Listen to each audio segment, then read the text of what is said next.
有道火頻道，近年咧好多人會去睇元神宮嘅。今日咧同大家講嘅主題咧係新興輔導嘅民間迷信。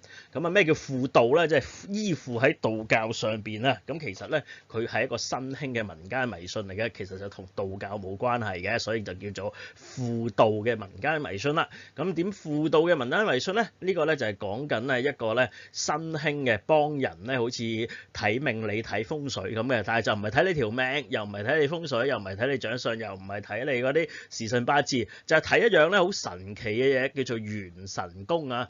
咁今日咧就係將呢個元神宮咧，透過佢裏邊一啲學理嘅概念咧，將佢去破斥個謬論。咁你一破斥完之後，你就知道根本上咧，即係好唔合理嘅呢件事。咁所以你話呢樣嘢究竟係真定假咧？我諗你自己咧心裏有數啦。咁香港咧有啲嘅民間嘅寺廟咧，即係嗰啲即係拜嗰啲伯公啊，拜嗰啲王爺嗰啲寺廟咧，就開始有嗰啲廟祝啊，或者有嗰啲裏邊啲人咧，就開始幫人哋咧就睇元神宮啦，甚至乎咧係話咧元神宮咧就唔係睇一次嘅，仲要咧係經常睇嘅，因為睇完咧又可以幫你修補啊，又可以幫你咧就改善啊，咁樣就好似咧哇不斷咁覆診咁樣啊，你諗下幾 fat 係咪呢樣嘢啊？真係啊咁啊呢一個咁樣嘅元神宮嘅東西咧，今日咧就會講下啦。咁關於元神宮嘅呢一個咁樣嘅幫你去即係睇你嘅命運嘅方法啦。跟住咧我就有興趣咧，因為元神呢兩個字咧，咁啊同北斗啊同斗姆信仰應該有啲關係。咁我就去 search 一啲資料啦，咁啊上網去揾下啦。咁啊發現咧原來元神宮呢樣嘢咧係出自於近年嘅民間信仰嘅，咁係一個近年先有嘅。如果你問翻你阿媽，問翻你阿嫲嚇，問下佢哋細個有冇話啊去睇元神宮啊咁樣咧，佢哋一定答你係冇嘅，因為以前都根本冇呢樣嘢，新發明嚟嘅。咁啊，首先呢樣嘢係一個新發明嚟嘅。咁啊，發明嘅人聰唔聰明咧？我哋而家咧就首先透過佢個名分析咧，就已經發覺咧佢呢個人係相當之唔夠聰明嘅。好啦，第一樣嘢啦，乜嘢叫做元神先？好啦，佢解釋咧就話元神咧就好似係你個人嘅靈魂咁樣喎。咁元神宮咧就係你靈魂體嘅屋啊。呢個屋咧就係你投咗胎之後咧，就喺你嗰個地府啊個陰陽交界嗰度咧，就會顯現咗你一間屋咁樣出嚟。裏邊嘅佈置啊、性啊、即係靚唔靚、殘唔殘啊，就會反映你嘅命運嘅福報咁樣啊。咁咧你嘅在世嘅福報啊觀念改變咧，就會咧令到你咧元神宮咧所呈現出嚟嘅形象咧就會改變嘅喎嚇。咁啊大致上咧嗰個原理就係咁啦。好啦，首先一樣嘢啊，元神咧就並唔係你嘅靈魂嚟嘅。喺道教嘅概念裏邊咧，元神係乜嘢咧？首先你要了解一個神字係乜嘢？神係星神啊，神係星嚟嘅。元嘅意思係原本啊，原來嘅嘢啊，最原始嘅嘢。好啦，你嘅元神即係咩意思咧？即係你原本去賜俾你生命力嘅嗰一粒星星，就係你嘅元神啦，亦都叫做你嘅本命元神，因為你條命本來所得到嘅生命力就係嚟自呢一粒星星，所以叫做本命元神。每個人咧都有佢嘅本命元神嘅，係按照你嘅出生嘅年啊嘅生肖咧而歸屬於唔同嘅本命嘅。譬如我係屬猴噶嘛，我屬猴嘅話咧，我嘅本命元神星君咧就係廉貞星啦。咁北斗七星你有7粒星啦，然之後咧7粒星分別管咧唔同嘅生肖嘅。咁屬猴咧就係廉貞星所管嘅，咁所以我嘅元神咧就係廉貞星啦。咁所以話叫你點元神燈啊，嗰啲係咩咧？嗰啲就係咧寫咗你嘅時辰八字啊，然之後因為你嘅時辰八字係受住廉貞星啊，即係我就係廉貞星啦嘅光耀咧，去將嗰個生命力咧係大旺嘅。所以我喺我嘅時辰八字啊，對住廉貞星咧，我點眼燈嘅意思係咩咧？其實你擺個電燈泡都得嘅，個意思係一樣嘅，就係話咧透過人為嘅光啊，去感應天上邊嘅星光，去將佢嘅光咧係將佢加得更加照耀得燦爛咁樣嘅意思嘅啫。呢一個就係嗰個元神燈嘅信仰啊，後邊嗰個宗教原理嚟嘅。所以咧，元神咧其實係講咩啊？講佢光唔光。如果個元神啊，你嗰粒照住你嘅本命嘅元神嘅星啊越光嘅話咧，咁你嘅生命、你嘅運氣就越好啦。呢一個就係背後嘅信念啦。所以啊，元神並唔係你嘅靈魂嚟嘅，元神係你嘅生命力嘅來源嘅嗰位神、嗰位星君先至叫做元神啦。咁所以咧，喺道教嘅儀式裏邊啦，你睇下而家你嘅圖裏邊啦，圖裏邊咧你見到咧右下角咧有個科儀嘅文本啦，係咪？咁裏邊會講到咩？天曹主照，天曹即係天上邊嘅官曹啦，天上邊嘅官員啦。佢有一粒咧係主照啊，即係主要係照住你嘅，照住你嘅善信嘅當生當照，當生就係你今世，當照就係即係射住你嘅本命元神星君。咁呢一個本命元神星君咧就係專係照住你，提供生命力俾你嘅。所以咧，我哋去到嗰啲儀式嗰度咧係會有一個牌嘅，個牌就寫住當生本命元神星君。好啦，所以你好清楚啦，元神係一粒星嚟嘅，得唔得？所以啊，元神啊，佢有個宮嘅話咧，呢個宮應該喺邊啊？係咪喺人間同地府中間啊？咁梗係唔係啦。如果元神係有個宮嘅話，即係北斗七星咧，佢有個宮殿嘅話咧，你睇翻呢兩張法相你就知啦。兩位斗姆上高咧，都係見唔見到有一紮宮殿啊？嗰紮宮殿咧就係北斗七星同埋兩粒北極星啊，兩粒北極星即係紫微星同埋天王星。呢唔係嗰個木星、火星、天王星嗰個天王星啊，天王啊！日本嗰個天王啊，天王大帝啊嗰粒星啊，咁呢9粒星咧就係斗姆嘅仔嚟嘅，咁所以咧佢哋咧係住喺個天上邊嘅天宮裏邊嘅，所以元神宮咧喺道教嘅概念裏邊咧就係元神星君佢哋所住喺天上邊神聖世界入邊嘅宮殿嚟嘅。就並不是咧，係閣下嗰個微小嘅靈魂住喺呢個人間同地獄中間嗰個咁罅隙嘅地方嘅一間屋仔，可以用到元神呢個咁神聖嘅名，同埋用到宮呢個咁尊貴嘅建築嘅名稱。好啦，所以我哋由個名裏邊啊，已經知道元神宮呢樣嘢咧，本身喺學理上邊咧係不知所謂。好啦，而且咧我哋睇翻咧而家咧所謂幫你觀元神宮，佢幫你觀咩啊？你嗰個啊閣下獨有嗰個靈魂啊，喺人間同地府之間嗰間屋仔咧，係有以下嘅景點嘅，包括咧有個神台係咪？跟住咧有個大廳跟住咧有個睡房，有個廚房，有個書房，有個花園你仔細啲諗下，如果係一個元神星君北斗九王9個天上嘅大王住嘅屋，點會係大廳、廚房、臥房、書房、花園咁雞嘅咧？係咪？起碼都好似呢張圖咁樣啊！起碼作為一個皇帝啊，我當你唔係中國嗰啲皇帝排場咁大啦，我當你係模仿中國皇帝所起出嚟嘅嘢嗱，譬如我哋而家睇呢個啦，呢個就係日本啊，而家京都仲存在，因為點解會俾呢個你睇咧？呢個舊式啲啊嘛，而家你喺中國睇到個故宮係明代清代啦對於你嚟講啊太過近期啊，你又未必相信啦。嗱，我俾個古代啲你睇啦，呢個係唐朝嘅時候，日本人模仿中國嘅長安裏邊嘅京城所起出嚟嘅平安宮，你睇下就算呢個平安宮裏邊啊，會唔會係臥房、客廳、飯廳啊？你睇下佢有個內裏嘅內閣，有咁多道門，入邊先係個皇宮嘅內部。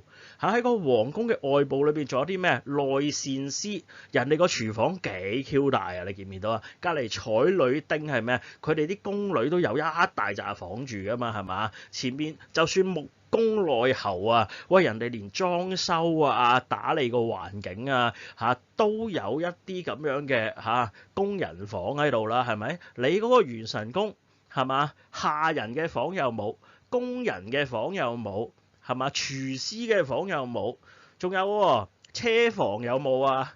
古代你嗰啲貴族啊、啲皇帝咁樣唔坐車㗎，冇馬㗎，馬槽又冇，係咪？跟住啲糧食擺邊啊？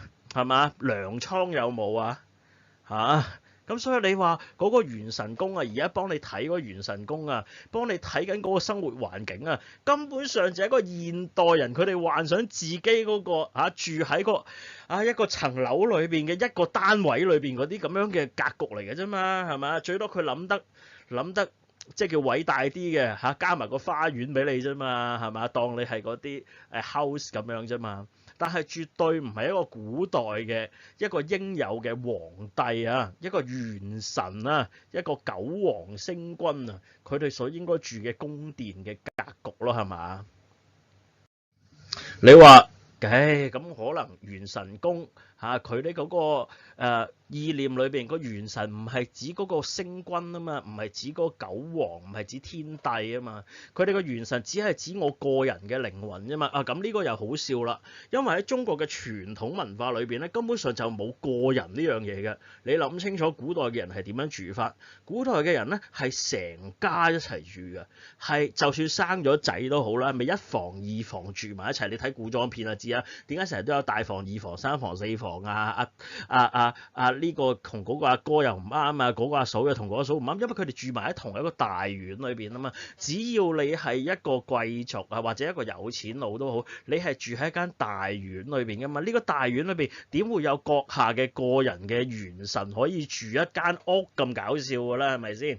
好啦，首先咧呢一個咧就係中國嘅觀念咧，就係以家庭以家族為基礎嘅，斷唔會有一個建築咧係貨你自己個人嘅，係嘛？所以你睇下而家呢個啊，即使係一個三進嘅四合院嘅格局裏邊啊，你都見到有咩啊？有東廂、西廂、正房、後罩房，係俾唔同嘅家庭喺住喺入邊噶嘛。雖然係大家都喺同一個家族裏邊，但係大家係分享緊呢個四合院噶嘛。點會有閣下嘅元神啊？你嘅靈魂自己住一間屋咁搞笑嘅諗法㗎，明唔明啊？所以根本上咧，呢個個人嘅靈魂會有一間屋呢一個觀念咧，本身就係一個現代人喺西方思想教育之下一個個人主義所產生出嚟嘅嘢嘅，而佢諗佢幻想嗰間你個人嘅靈魂所住嘅屋咧，亦都係一間西式嘅現代嘅屋嚟嘅。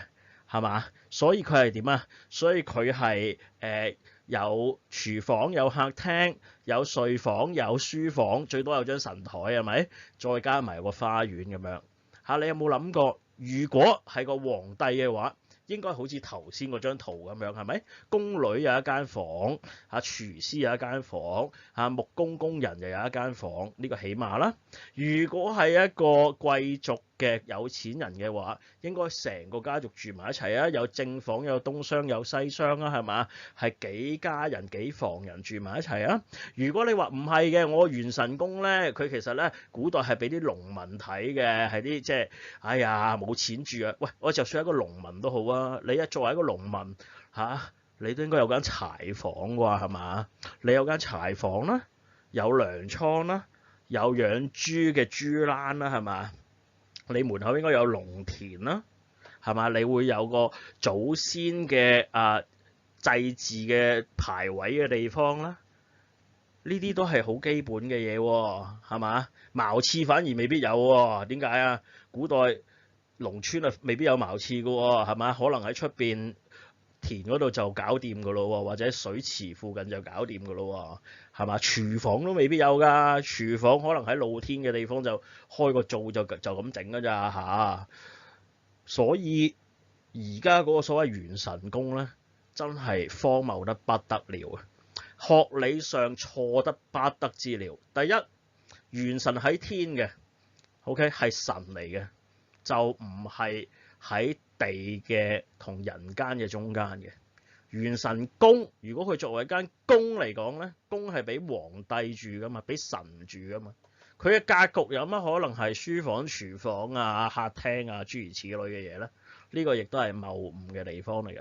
所以既然成個元神宮嘅觀念嚟講咧，我哋都睇到係同道教啊，或者同中國文化古代嘅嘢係完全係相抵觸嘅話，你就知道啦，呢個係現代人發明出嚟嚇託古同埋咧依附於道教嘅一啲嚇江湖命理嘗試咧去賺你嘅命理錢嘅嘢啦。另外仲要咧定期咁樣咧同你去 update 喎你嘅情況喎，睇下你嗰啲你個廚房書房裏邊嗰啲擺設有冇變動喎，咁你咪真係簡直變成一個長期覆診咯，係嘛？做呢啲嘢就係非常之戇居啊，所以如果你真係想光耀你嘅元神啊，真係想改運啊，真係想運氣好啲啊，人生好啲嘅話，咁梗係直接去求你自己嘅元神星君噶嘛，係咪？直接去求元神星君同埋佢哋嘅阿媽斗母噶嘛。喺5月5號咧就係立夏啦，咁我哋真教咧就會喺當日舉行元曆3元8節禮斗燈儀啊。因為我哋咧凡人嘅性命五體咧，都係由北斗本命元神星君所主掌嘅。我哋有災有患咧，其實係應該最緊要咧，就向佢哋去祈求解謝嘅。如果我哋咧想祈福同埋祈延壽健康咧，都係唯有咧北斗星君係我哋歸依嘅最正嘅正道嘅。所以咧，我哋咧真教咧就會喺3元8節啦、上元、中元、下元啦、立春、春分、立夏、夏至、立秋、秋分、立冬、冬至咧呢個3元同埋8節，同埋咧各個命主佢哋嘅本命日，咁1年就有6次嘅，咁我哋都會去開經禮斗嚟到點元神燈，為大家祈求消災解厄啦、化病健康同埋清心寧神嘅。咁3元8節嘅禮斗燈儀咧就係一個集體嘅燈儀嚟嘅，嗰個掛名嘅經資咧就係970蚊。咁如果咧你係報咗呢個立夏嘅呢個3元8節禮斗燈儀咧，去到呢一個嘅夏至呢一段期間咧，如果撞啱你自己嘅6本命日咁就可以咧要求我哋咧為你自己個人咧去舉行一個本命元神嘅燈儀咁當然要另付經資啦嚇，咁個經資就係1230蚊啦。咁喺個經資嘅所包嘅所有嘅經儀供品點燈等等嘅項目內容入邊咧，我哋仲免費提供多一個咧係斗燈嘅燈兆咁透過嗰個燈嘅顯現到嘅明暗亮滅咧，我哋就可以睇到你咧未來60日嘅嗰個命運大概係點樣，有啲咩需要注意嘅地方，等你咧可以去趨吉避凶嘅。好啦，咁如果咧想報呢一個嚟緊立夏5月5日嘅元曆3元8節禮斗燈儀嘅話咧，歡迎去揾我哋莫小姐經儀掛名嘅，咁喺揾佢嘅 WhatsApp 啦，63853668咧。下星期嚟緊咧5月4號就係天赦日啦，咁我哋咧真教將會喺當日咧舉行元靈地府十惡懺罪齋儀咁我哋咧就係希望喺當日咧可以懺悔我哋嘅身口意咧已作嘅惡業啦，祈求咧佢嘅惡業嘅惡果啦唔好生起啦，或者係重報輕受嘅。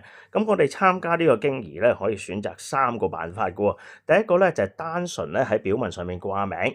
第二個咧就係除咗掛名之餘咧，我哋會直播嘅。直播嘅時候咧，我哋可以一齊誦經。第三個咧就係如果你直播嘅時候咧係唔得閒嘅話咧，其實我哋係可以喺重溫嘅時候咧，你自己揀翻適當嘅時候咧嚟到自己去誦經嘅。好啦，咁3個項目咧都係價錢係一樣㗎嚇，經資都係一樣嘅。咁如果你係參加單純表文掛名，或者係直播嘅時候同我哋一齊去誦念嘅話咧，你就需要喺咧5月4日天赦日咧之前嗰一晚啦，即係5月3號夜晚嘅11點20分開始咧，就係做一個齋戒嘅，包括咧要戒啦、分聲、酒、肉、蛋同埋房事嘅，咁啊一直咧齋戒到我哋成個經儀圓滿結束為止。咁如果你係第三個嘅自己擇日去自誦嘅話咧，就喺你自己去誦念呢個經儀嘅時候咧，就係前一日嘅夜晚11:20開始做以上項目嘅齋戒啦。咁掛名呢個經儀啊嘅經資咧就係370蚊，或者咧係合家嘅740蚊嘅。如果咧你有興趣咧去藉住呢個天赦日咧，希望去懺悔自己嘅身口意業嘅話咧，就歡迎大家咧係去揾莫小姐 WhatsApp 63853668去掛名表文或者咧登記咧係一齊去同誦嘅。咁我哋咧屆時咧就會去 send 翻一個咧經本嘅 PDF 俾你，等你可以咧同我哋一齊睇住直播啦，一齊跟住我哋咧去做誦念同埋跪拜咁樣㗎。